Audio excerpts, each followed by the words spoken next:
Well, good afternoon, everybody. This is Mitchell Swan. It's Monday, and I'm filling in for Marc McMain once again here on the Marc McMain Show.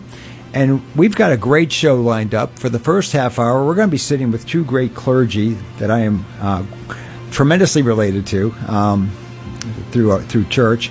But we have Father Creighton McElveen with us today and Father Jonathan Foggin. And then at the bottom of the hour, we're going to be joined by Marc's lovely wife, Liliana. So Liliana Yes. McMain's coming in, and she's bringing John Marshall from George Walton Academy. Yes. So that'll be nice. Great day. How was your weekend? It was wonderful. Wonderful. Did you ever make it down to MadFest down there in Madison?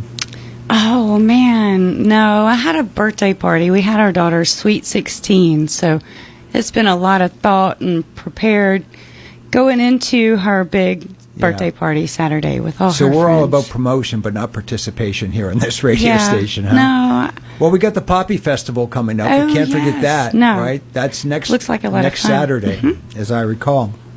Well, who we're going to talk to today, and Father Creighton, you've just taken over as the rector for St. Stephen's Church over in Athens, Georgia, and Father Jonathan, you've been with the church for well over 20 years, but a practicing clergy also for the last 20 plus. And you've got an interesting story because you own some aquatic centers too over there in Oconee. And we got a great friend in common, Meredith Green, who runs the YMCA over here. But if you would, I'd like to start with you, Father Creighton. Just tell us a little bit about yourself, your family, how you found yourself being called to serve in this great commission of ours. Yeah, well, thank you for having me on. I've literally just arrived in Athens, so I'm fresh. We've been in Athens now for 2 months, my family and I, and we've had a great time. We're super excited to be here, and St. Stephen's has been a wonderful church for us so far. So we're really kind of just soaking it in, getting to know the city, getting to know the people, and having a great time. In terms of my background, so we moved from Atlanta. I was serving a parish in Inman Park called St. Hilda's, which is a very different place, I would say, to Athens. Yeah.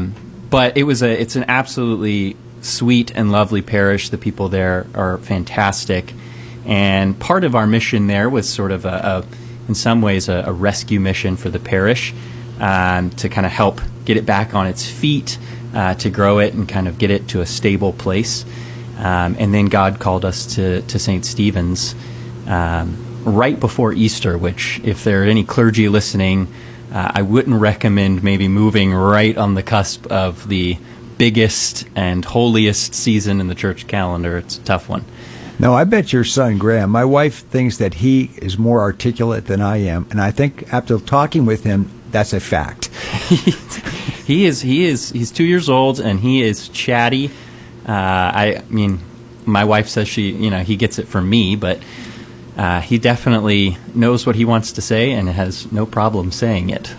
Were you raised in a strong family of faith? Is that what kind of brought you into the priesthood? I was, yeah. So my story is sort of long and complex. We won't get into all of it, but I grew up outside of the U.S. I grew up in Australia, and then from Australia we were in Germany, and then eventually made our way to the U.S. But what I've always known, I've always been an Anglican, and so that's kind of everything I knew. I was an altar server as a kid, and always had a strong affinity to the church. I was always interested in what was going on. Sure. My parents were very encouraging of that interest, and my mother especially tells stories of me being a little kid baptizing the dogs in the bathtub and things like that. But she was a great encouragement to me when I studied philosophy as an undergraduate, and kind of had an eye towards going to seminary and pursuing ministry. And when I brought it up to my parents, my mother was kind of the first one to kind of jump on board and say that's exactly what I thought you would do. So yeah, go ahead. But they've been an amazing support, and we've always been a family that was friends to clergy. So our priests in Australia would come over, and for dinner and hang out with us and things like that. So I was always close to. So they were an influence on you growing up. Definitely. Yeah. Definitely. How about you, Father Jonathan? Tell us about your family and what you have going on. Sure. And I'd like to echo Creighton and just say thanks for having us on. Appreciate the opportunity to chat with you. As you said, I've been a priest in the church for a little over 20 years. I've been a member of St. Stephen's since the late 90s. But I originally came to Georgia as a recruited athlete for the UGA swim team. Went to the University of Georgia, swam there 4 years, and wow. That would be the connection with the aquatic centers and all of that sort of stuff. I've maintained kind of a foothold in that world for all my life. I'm an avid swimmer, love swimming, love everything about it. You love teaching it too, yeah. I do, yeah. It's sort of a second vocation for me. I've always seen it as something that's important in my life, and never wanted to lose touch with it. But kids have to put their phones down when they go swimming. Absolutely, so at least they get do. a little less screen time when they're with you. That's right. Hard to look at a screen while you're doing laps. That is correct. Yeah. So we it's a good sort of outlet for a part of me that is maybe a little different from my work in the church. For the church, I've done a number of things. I helped found a parish up in Gainesville, Georgia. Spent about 6 years doing that. After that, I started working for the bishop with a lot of our overseas missions and work on trying to build up the church in all sorts of places across the world. So I've had a lot of opportunities to travel and meet faithful Christians from just about anywhere you would want to ask. Well, I think meeting people really shapes us. My journey, my faith walk has been complicated. I was raised Episcopal, and there was nothing wrong with that. I've been educated at 2 Jesuit universities. I have taught Bible study at a Presbyterian church. I've been baptized by Baptists. I've been in more non-denominational Christian churches just because of my travels in the Marine Corps and certainly with our chaplains. And I find that as I've gotten older and the world has got more complex, and with the introduction of AI, and everything seems fake. You go on YouTube now, and I think like 4 out of every 10 videos that come up is AI generated. I have been really going back to the early church fathers. And in fact, I'm working on what you would call a 4th degree. I'm nibbling at it. But I do think theology is probably the most important subject right now, because nothing's going to help our country get back to who we were until we conform to Christ. And I really want people to come back together. And what I've learned in my studies is how much we have in common with all these different denominations. And if we could just come together in Christ, because for me, theology, it's just faith seeking understanding. No one ever sits there and goes, well, I'm just going to make stuff up and take people off track. I mean, it's you read the scripture and you came away with an interpretation and you're running with it. But I think we have to all work with each other to keep ourselves on track. I would certainly say with 40,000 plus non-denominational churches in the U.S. alone, we've got some heresies going on a little bit. But where do you see our faith as a country kind of going right now, Father Creighton? Or what keeps you grounded? Where are you trying to work towards? Yeah, I think that's a really interesting topic, because I think when you look at the history of American religion, it's a really interesting topic. I helped in grad school. I was a TA on a American Religious Experience course.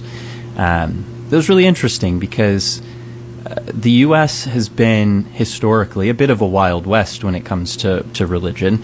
The vast majority of those nearly 40,000 denominations have roots in American religious experience. Sure. And because of that, there's, people talk about the United States being a melting pot. Well, that's true, I think, of religious experience as well. Great point. So we have a lot of people going to a lot of different churches with a lot of different backgrounds.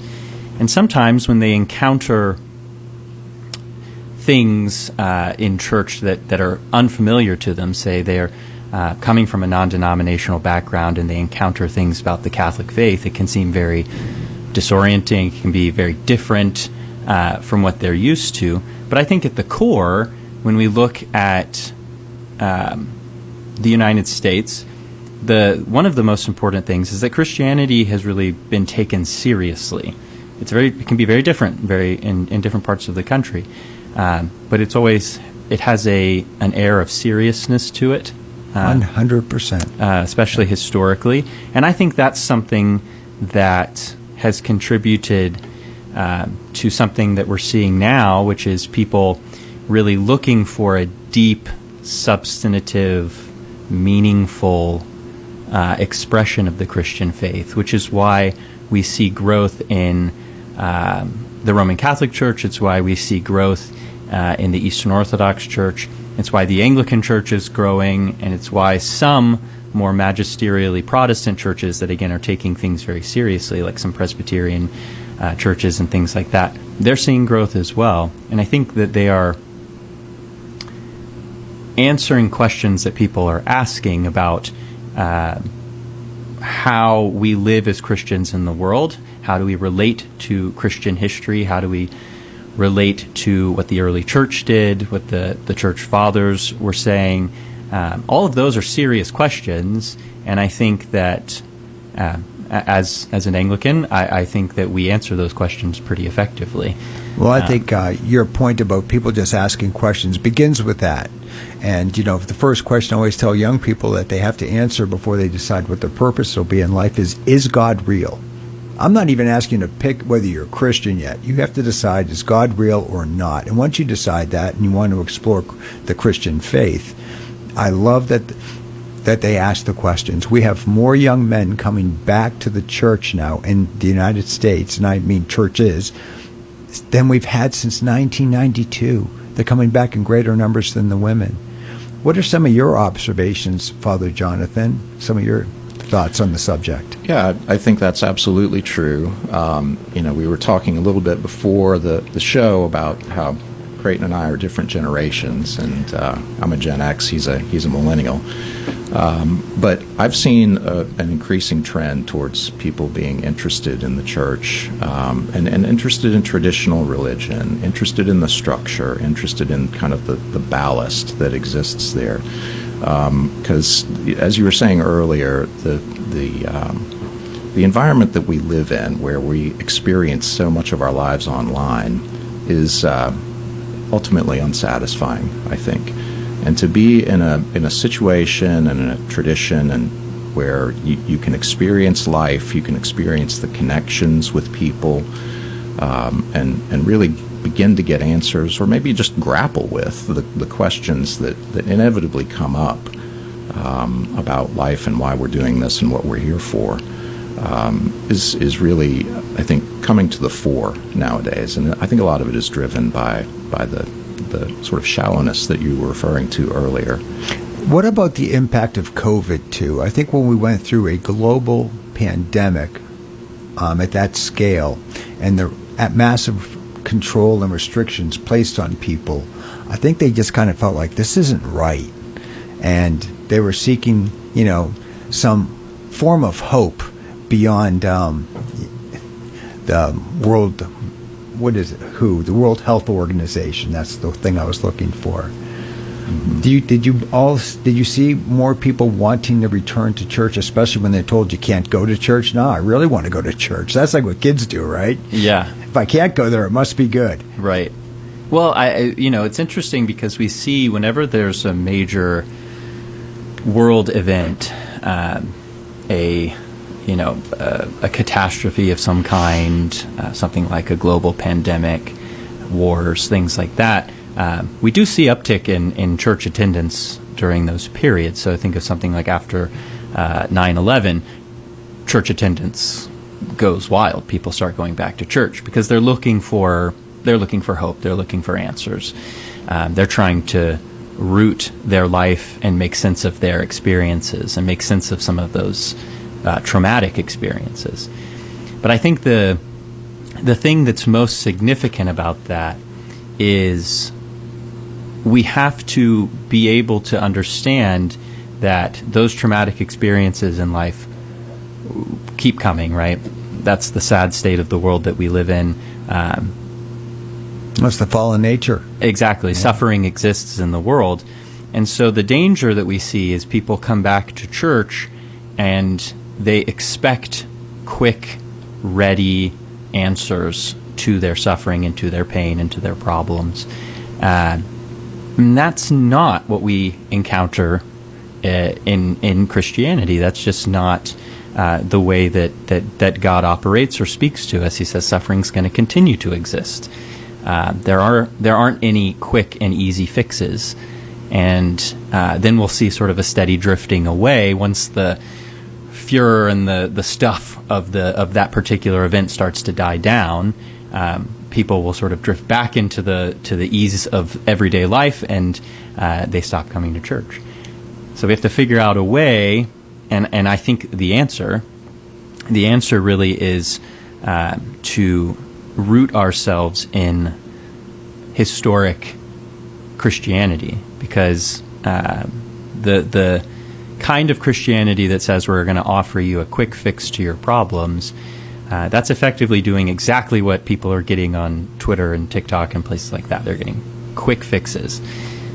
Instead, the church offers, I think, a really robust form of life with discipline, with submitting to authority, with ordering our lives around the life of Christ and pursuing the life of holiness and grace. That is a lifelong mission, and it is, I think, the opposite of quick fix culture.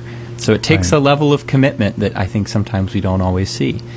But we would pray that people will more and more be willing to submit to. Okay. Well, when we come back, I want to carry this conversation further, but we're going to take a commercial break, and you're listening to the Marc McMain Show on 92.3 QFM.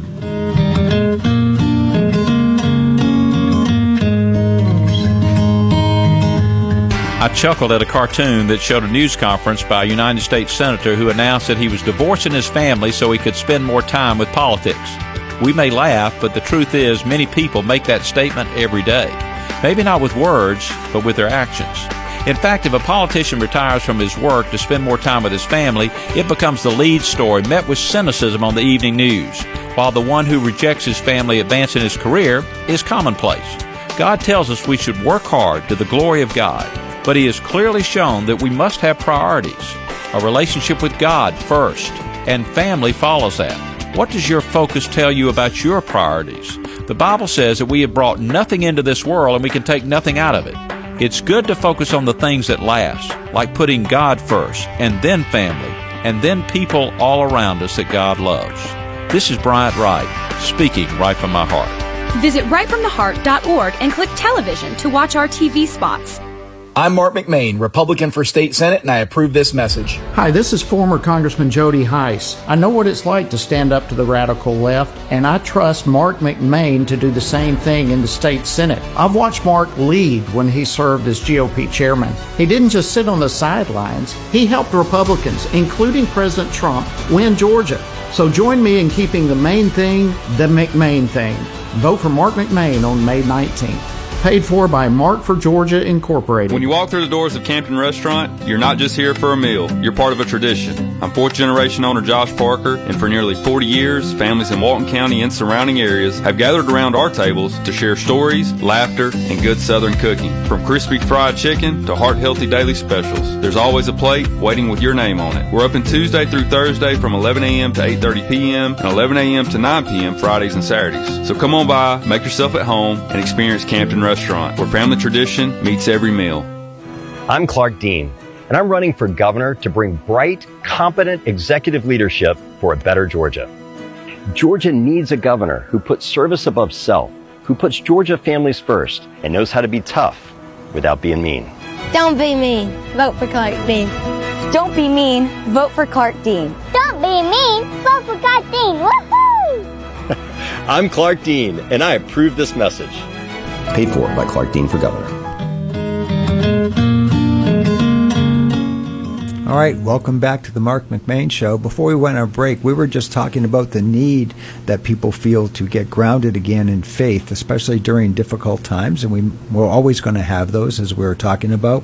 But I wanted to give you a moment, Father Jonathan, to kind of throw in your 2 cents on that. Yeah, sure. I was as Creighton was talking, I was just struck by how similar what he was discussing was to the parable of the sower, right? We're talking about the sower goes out and sows seeds, and some of it falls on rocky ground, some of it falls on good ground, but we want the seed to fall on the good ground, and that's where I think the traditional church really has a lot to offer people.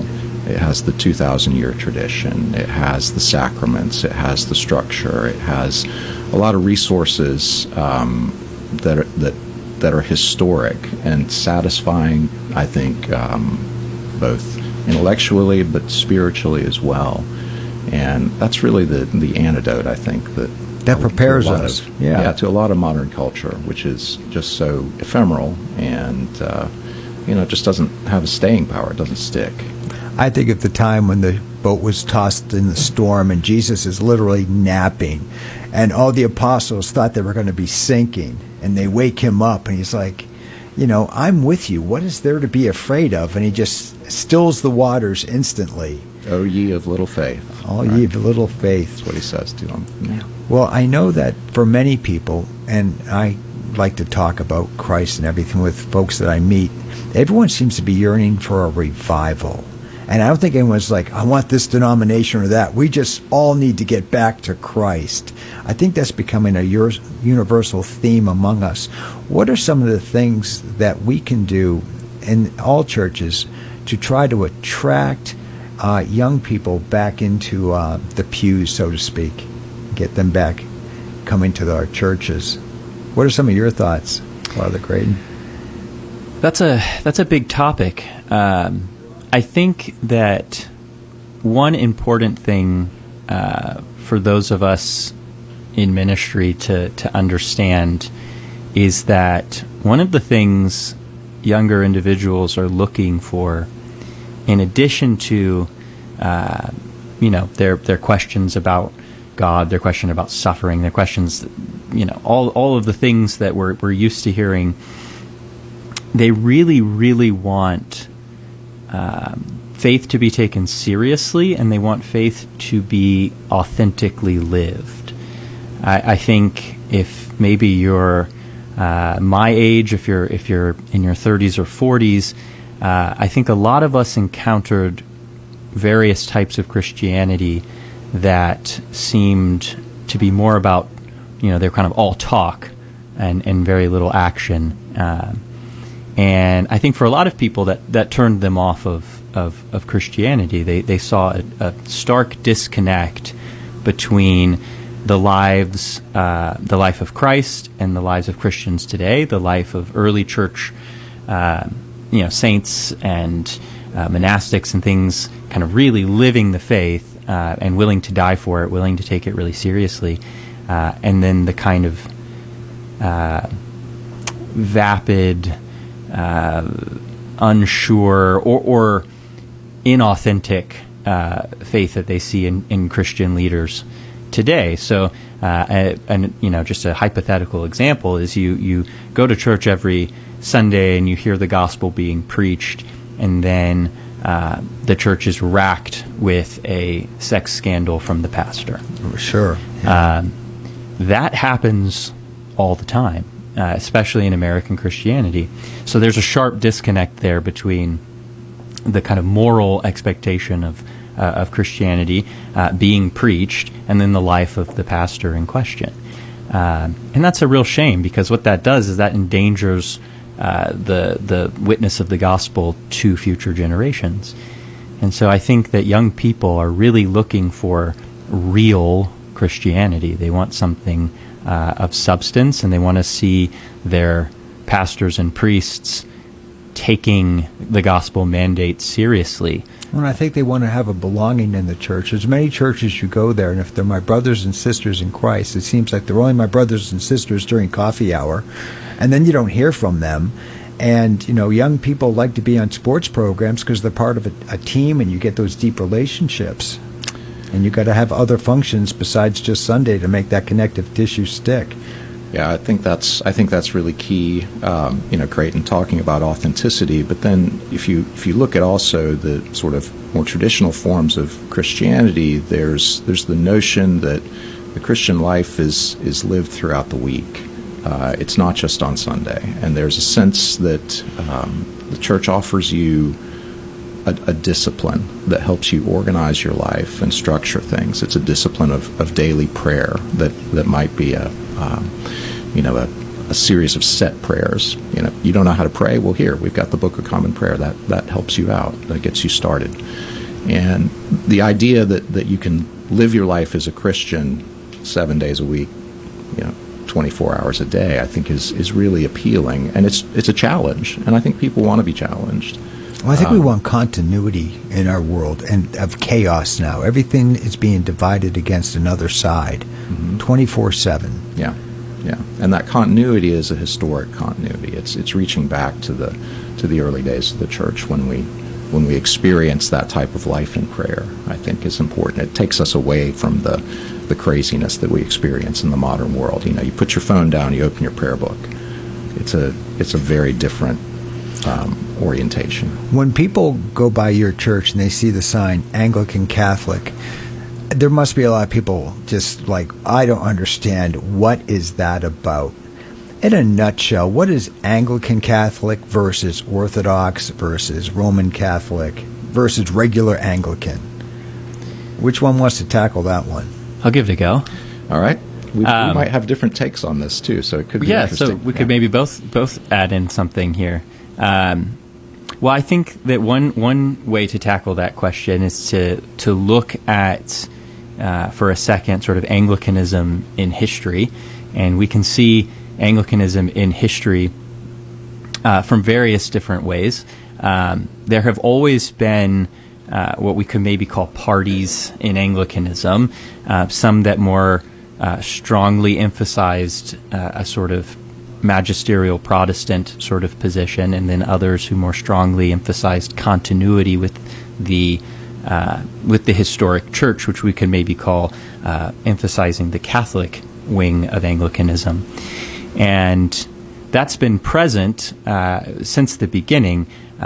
You could talk about Henrician Catholicism. You could talk about the insistence on things like sacraments, the historic three orders of ministry, bishops, priests, and deacons.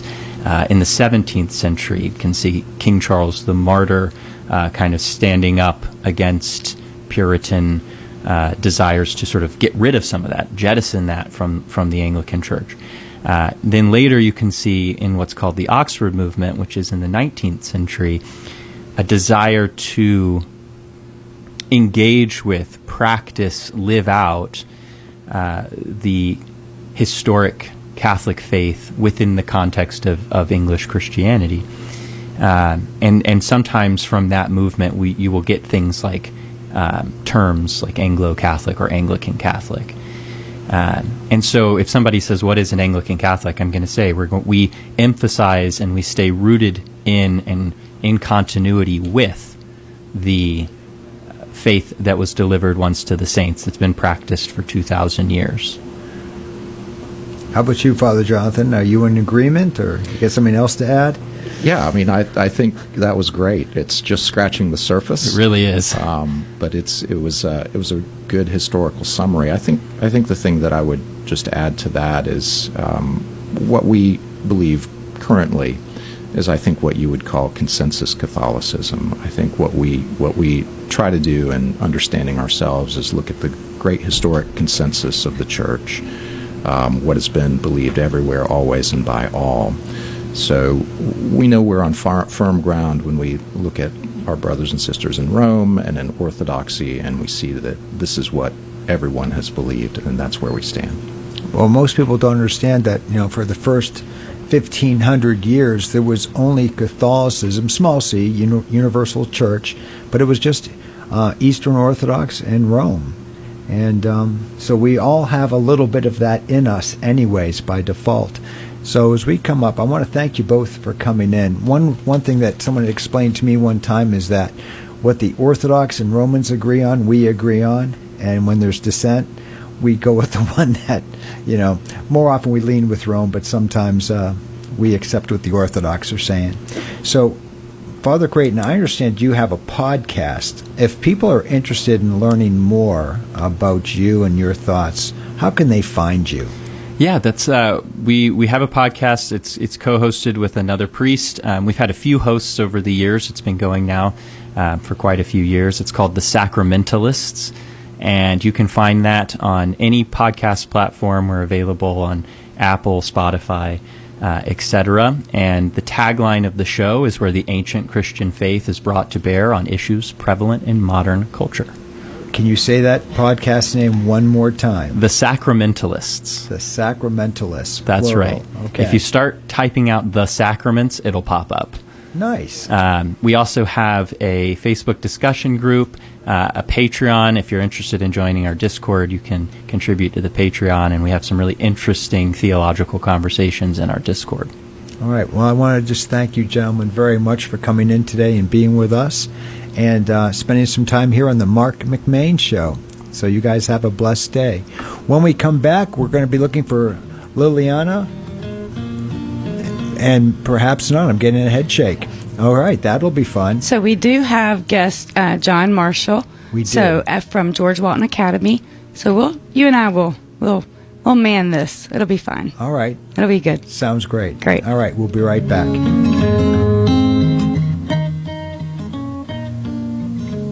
Wildlife Sanctuary in Lilburn, close to home and fun for the entire family.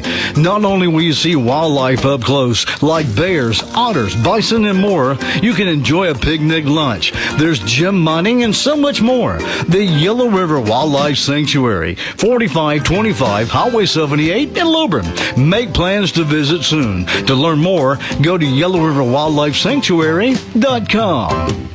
I'm Ward Black, Republican for State House, and I approve this message. I'm Congressman Andrew Clyde, and I'm proud to endorse Ward Black for State House.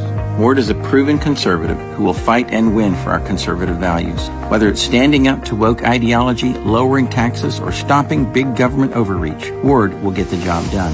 In the race for House District 120, Ward Black has my complete endorsement and my vote. Join me in voting for Ward Black in the Republican primary on May 19th. Paid for by Ward Black Inc. Hey, this is attorney Bart Bitton with Bitton & Bitton. I live and work right here in Monroe, Georgia, and I am proud to serve this area. If you've been hurt in a car accident, you don't need some out-of-town lawyer that treats you like a number. You deserve a local lawyer you can trust, someone who lives here, works here, and takes care of people. So remember this, if you're ever in a car accident, be smart, call Bart. Bitton & Bitton, local lawyers you can trust. Mother's Day is May the 10th. Put a big old smile on Mom's face with a great gift selection of goodies and more from Stripling's General Store in Bogart.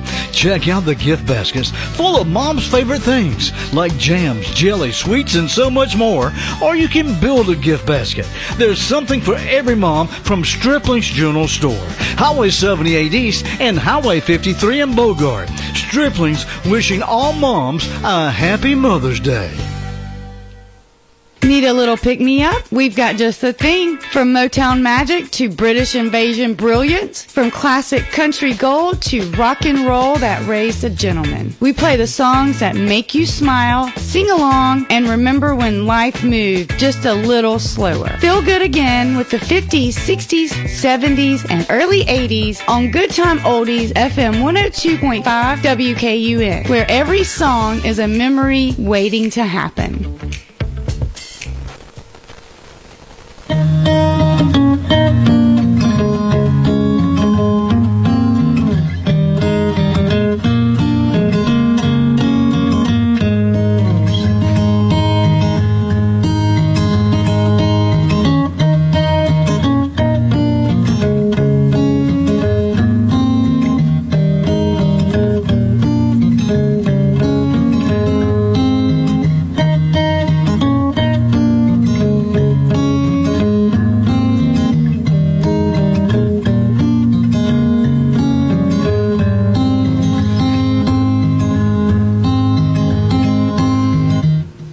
All right, everybody. Well, welcome back to the Marc McMain Show. I'm Mitchell Swan, filling in for Marc today. And we're filling in for Liliana, too. And helping Liliana. her. Well, Yes. listen, that is one busy family, right? Very. Yes, they have a lot going on right now. Can get now. out of hand quickly, and yet we all have to have priorities in life. So Yes. I only came into the studio today because I thought she was going to be here. And now, Well, today is your day.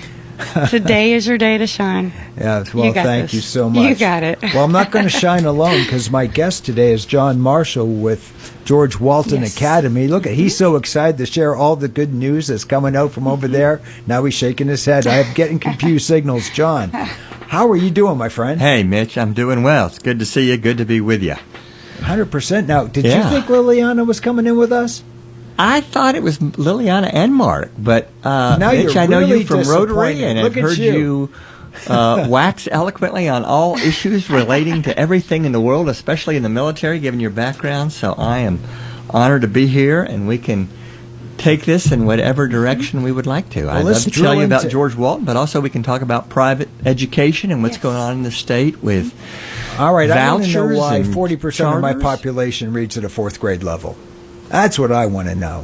We got to fix this. No, I'm just kidding. Yeah. Don't have to fix it in the radio in the next 30 minutes. Yeah, tell that's us, a- that's a tell us what challenge. you're doing over there at George Walton. How are things going? Yeah, well, it's been a good year. It's the time of the year where we take a deep breath and make a sprint for the home stretch. Right? We have graduation. Let's see, a week from this Saturday, and our last day is on the 21st of May. So. Everybody is excited about certainly the home seniors stretch, are. and They're all also- giddy, huh? Well, but the faculty and the staff have been going hard, so everybody is ready for summer, right? Except the parents. They're sad. Tuition bills for college they're no joke. They're counting pennies now, right? Yes, Oh my it gets, gosh. absolutely. it Yeah, gets we've real got when you send a kid to this college. week we have our AP exams, our advanced placement exams in the high school, and for students who do well on those exams, earn 3 or higher on a scale of 1 to 5, they in most colleges will earn college credit. Oh, and wonderful. so we'll have some seniors this year. We've got a senior class of 73, and we probably have 40 to 50% of them that are in at least one AP class, and some of them are in several. So we've got some kids who may well start as second semester freshmen, maybe even first semester sophomores, because of all the credits they will have earned, assuming that they do well on these exams. And that tends to happen. We've got a really good track record of That's great. our seniors and all of our high school students doing well Have you on got those a few students exams. going to some real notable schools? That always seems to be fun. Or maybe they haven't heard yet. No, it's that they have. Most schools will let us know by April. So we've got a large segment of our students that will be going to Georgia Tech or Georgia. Wonderful. Those are kind of the marquee Yeah. universities in the state. And we have one of our seniors is going to be a swimmer at Emory. Wow, we just had a priest in here that swam for UGA. Oh, is that right? Yeah. Interesting. He did. Yeah, and he Interesting. owns 2 aquatic centers over there in Athens and still keeps wanting to teach kids, how to swim. Yeah. Well, we've got a swim team. We've got probably 25 students on our swim team. So swimming is a great sport, and we're thrilled with the new Y, the YMCA in Monroe is now Meredith a place. Green is doing a great job. Yeah, over there. and we had such a lack of pool space. We were, I think, trying to, with us and other swim programs, trying to figure out where to practice. But we are at the Y and very happy with the new Y, and so the swim season's in our winter. But we're there's a lot going on out there. We are.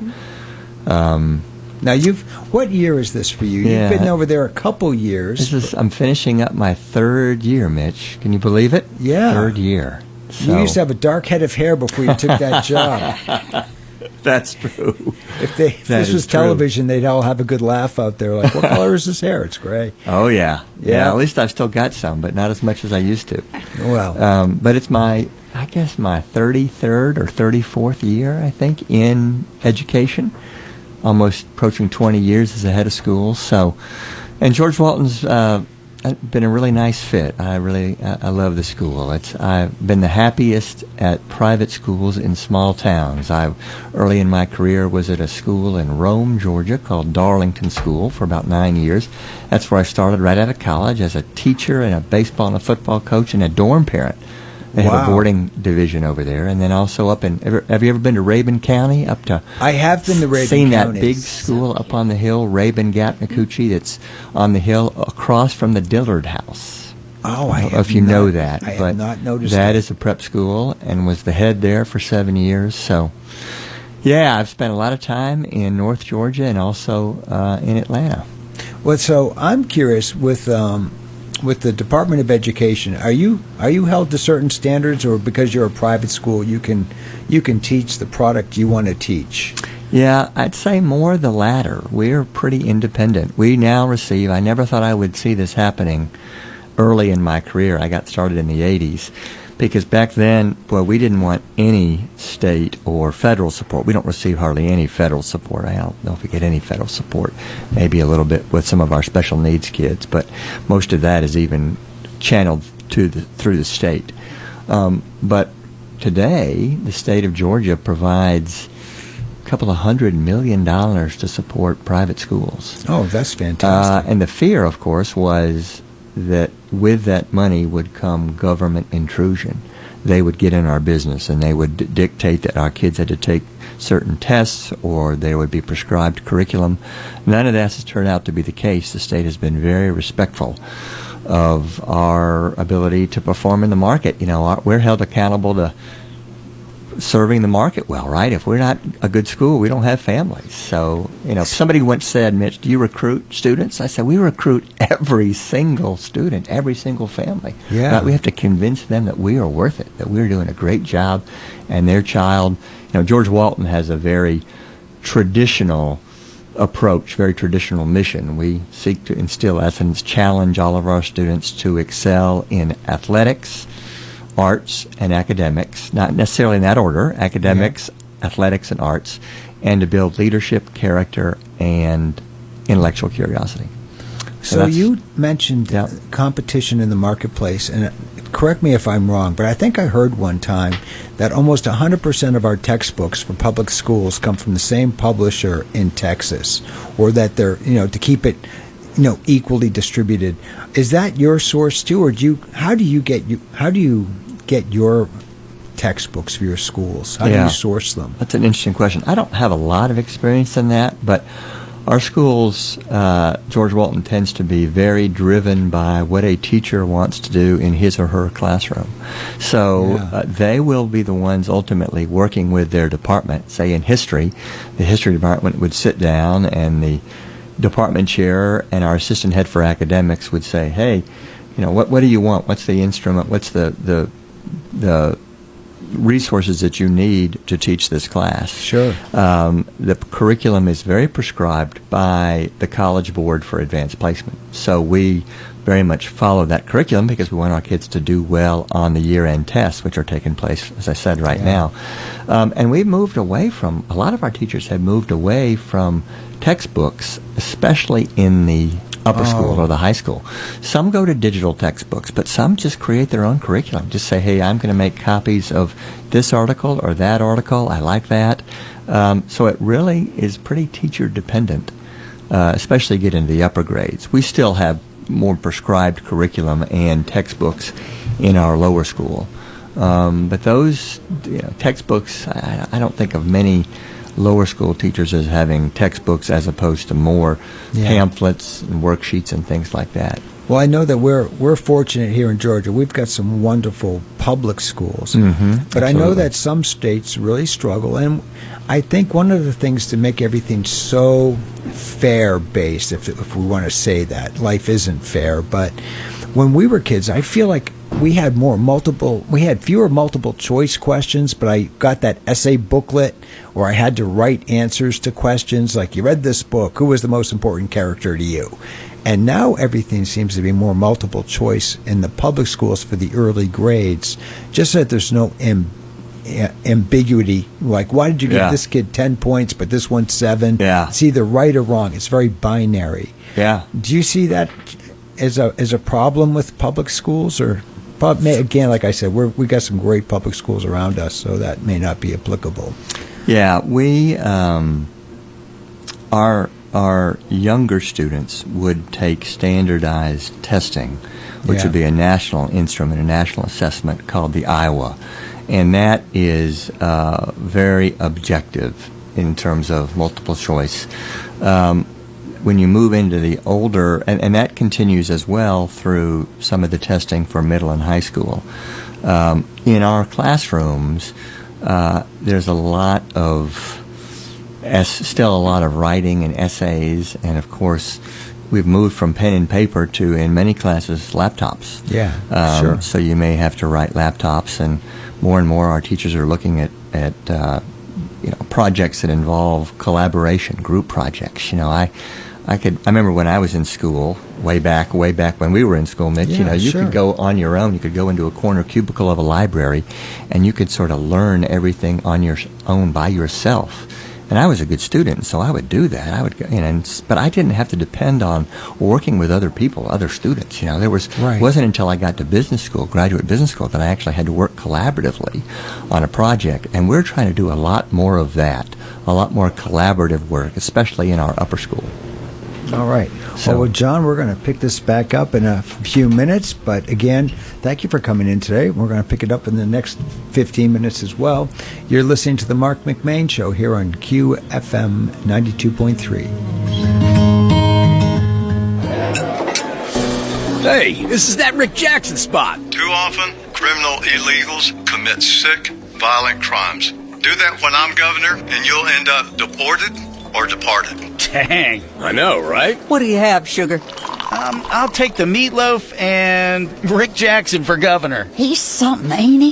He's tough. Yeah, no tolerance for criminal illegals, no DEI. No covering up for do-nothing career politicians either. Jackson came from nothing and built one of the biggest businesses in Georgia. Now he wants to cut the income tax in half and freeze property taxes. Yeah, but not for deadbeats. Listen, I love this part. No more free rides for people who refuse to work. You want to sit on your butt, binge watch Netflix, and scarf down Cheetos? Do it with your own money. Be still my heart. Bingo. Amen to that. Rick Jackson for Georgia, not a career politician. Paid for by Jackson for Governor, Inc. Since 1979, the Tim Stewart Funeral Home family has been caring for families in their time of need. The Tim Stewart family pledges to honor your loved one with excellence in service, compassion, and will guide you in making the right decisions. To learn more about the Tim Stewart Funeral Home family, stop in at one of their 3 locations in Monroe, Loganville, and Lawrenceville. Call 770-267-2594 or go to stewardfh.com. Howdy all, it's your little buddy Les Lane, inviting you to join me and Billy Brew on Saturday, May the 9th, starting at 10 a.m. at Stripling's General Store, Highway 78 East and Highway 53 in Bogart, as we help you get ready for Mama's Day with a great selection of gifts for Mom and so much more, plus your shot at winning t-shirts and other surprises. We'll see you on Saturday at Stripling's General Store. It's live on location on Real Country Q92.3.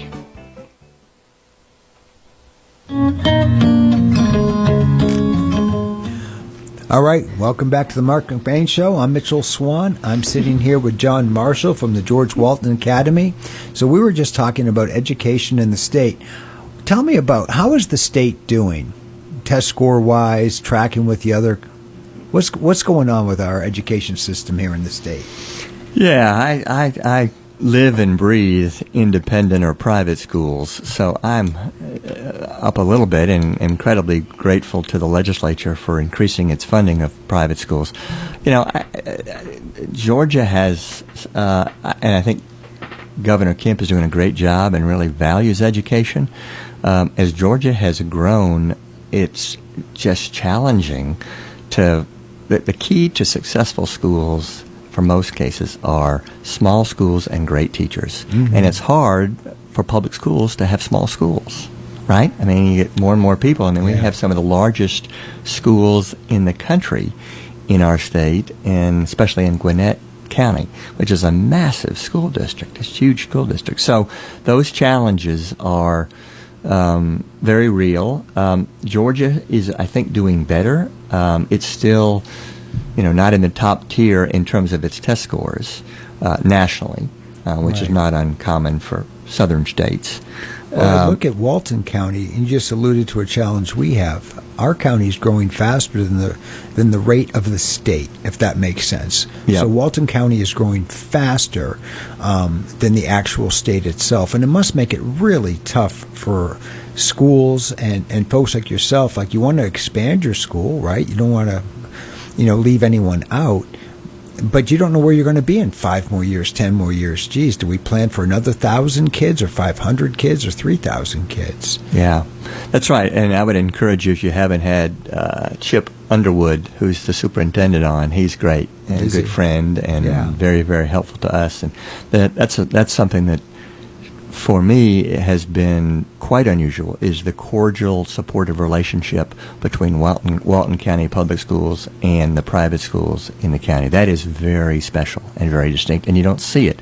And I think it just comes from a long history of a lot of the city fathers supported the public schools, but they also believed it was important to have a school like George Walton as a college prep school, because all of our students would, their families, 99.9% of them would aspire to go on to college. But we know public schools are called to educate a much wider range of students with special needs, some who want to go into the workforce, and so there's opportunities for all of us. Sure. Mm-hmm. And you guys do an incredible job over there at George Walton. Great school, great students, and always, love the activities that you guys offer, just keeping the kids engaged in the community. So what's one tradition at George Walton that makes you proud? Wow, that's a great question. I could go on the whole hour with traditions. Our school loves its traditions, and they are very special. I think one that there are two that stand out. One is a program. We have a Christmas program where the whole school comes together. But one of the features of that program is that the first graders and the 12th graders, each first grader is matched with a 12th grader, and they do so many things together throughout the year, socially, ice cream events, finger painting. When the seniors have their senior nights in athletics, the first graders go out there and have their picture taken and celebrate those honors. And what happens at this chastity, right? Yes, what sir. happens at Christmas is they all dress up in the same costume. So you see these seniors and first graders dressed up in their crazy Christmas, and they present a Christmas tree that is often decorated like their costume. Wow. To the whole school, and they present it. They walk down in front of 800 students and all of the parents and faculty. And so you have, the gym is just beautifully decorated with all sorts of Christmas trees. So that is a very, very special tradition we have. Well, it gives you a whole school culture, right? Mm-hmm. From just the very youngest to the very oldest. And I think it's reflective of one of the things that's distinctive about George Walton is how comfortable younger and older students are with each other. Yes. They're all comfortable with the adults. Our kids are very, very experienced dealing with adults. And so they graduate with a real comfort and a respect for how to treat adults and comfortable being around adults. But there are a lot of schools that I visit and that I've even worked at, where I didn't want my elementary school students anywhere close to the high school students because it was such a different culture. I think what it means is our high school or upper school students are so kind and loving and have those. It's almost like the first graders and lower school students are their younger siblings. I was going to say like a little big brother, big sister kind of role model. And that really sets the tone for the whole culture of the school. They sure do. Which makes it a very safe, secure, knock on wood, I say I don't think I ever recall seeing or having to break up a fight in my 3 years at George Walton. I'll knock on wood, I'll go back this afternoon and we'll have that. No, but it is a very kind and gentle and loving and safe community. Well, one of our favorite traditions that we talk about here, Friday Night Football, is Mr. Dave on the grill at George Walton Academy. Dave makes the best burgers in Monroe. So if you haven't been to a George Walton football game to see Mr. Dave and try his burgers, Have you had? You're missing out. Have you had his fried okra? oh, Have you had his they were fried supposed catfish? to bring me some fried okra, and Ben did not bring it that night. You know what so. my favorite meal of Dave's is? It's the Super Dave special Super at Dave. basketball Yes. games, and it's vegetable soup, Oh, meaty I've heard vegetable about soup it. with Yes. cornbread. Oh. And how many people go to a basketball Right. game and get order vegetable soup? and a hearty vegetable soup. It's awesome. Mr. Dave is wonderful. Yeah, So speaking of a tradition, right? He is a tradition at George Walton. He He's is. been there. And there was a couple of years ago, the senior class gave as their senior gift to the school. They bought him a car. It was a surprise. Yes. Senior class bought our lead custodian a new car. That is something special. Yeah, so humbling. Yeah. Just wonderful students. So Huge Now, hearts. I understand this. Now, didn't this campus start in Good Hope, Georgia? It did, right here in Tell Good me Hope, about Georgia. that. Yeah. How long has the school been around, and how has it grown? 69. It was started in 1969 by 12 men, for the most part, all of whom graduated from the University of Georgia. They all loved UGA, so hence we are the George Walton Bulldogs, and our colors are red and black. Imagine that, right? And this group, which was led by, at the time, Judge George Hearn, who was a local judge, was revered, who very much valued rigorous academic education. Yeah. He felt it was time for there to be a top-tier academic college prep school in the county. And it started on the sweat equity of a bunch of families who started the campus out here, and then we moved to the campus in Monroe in the early 70s. I think it was 72 or 73. And the school just grew over time. I can't imagine it started as first graders to seniors. Did it escalate? It did. We over time? We added. I think our first graduating class would have been in the late 70s. Yeah, our total enrollment now is about 750 students. This year, senior class will graduate 73. Amazing. Knock on wood, if they make it for the next 2.5 weeks, which I think they will. Yes.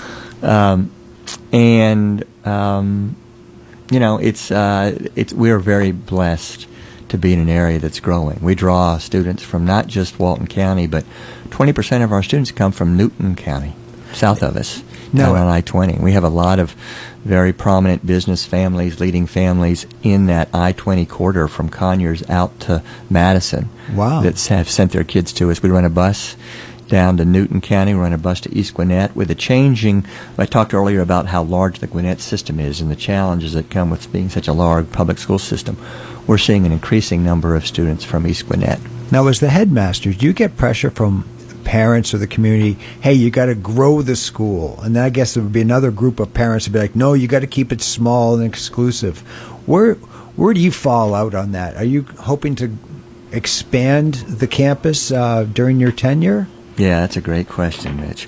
We, as I just said earlier, the qualities the things that define great schools are outstanding teachers and coaches, and we have those. We have very little attrition in our employees. I think right now I'm looking for one teaching assistant in the preschool in our early learning program. So the stability of our faculty has been really a strength the last couple of years. I think people would be surprised to learn that a lot of private school teachers aren't there for the paycheck. Because they would actually, go and work in a public school where the pay is actually better and higher, but they're like, the culture's just different, and I just want to go to some place where I'm, appreciated, I have influence, I can be the teacher that I thought I would be. Yeah, our average class size is 14, so you have public school teachers that are used to having 35 students in a class, Sure.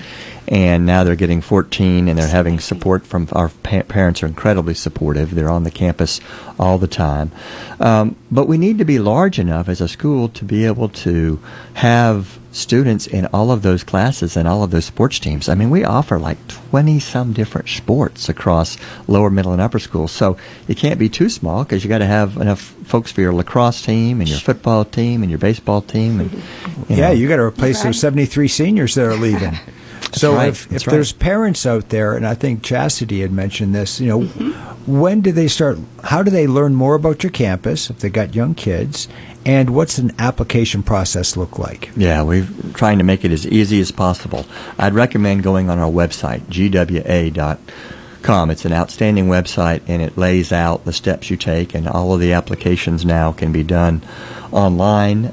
We have an admissions office run by a wonderful director of admissions, LaMonique Pierre. How's that for a name? LaMonique Pierre. And I don't want to spell it.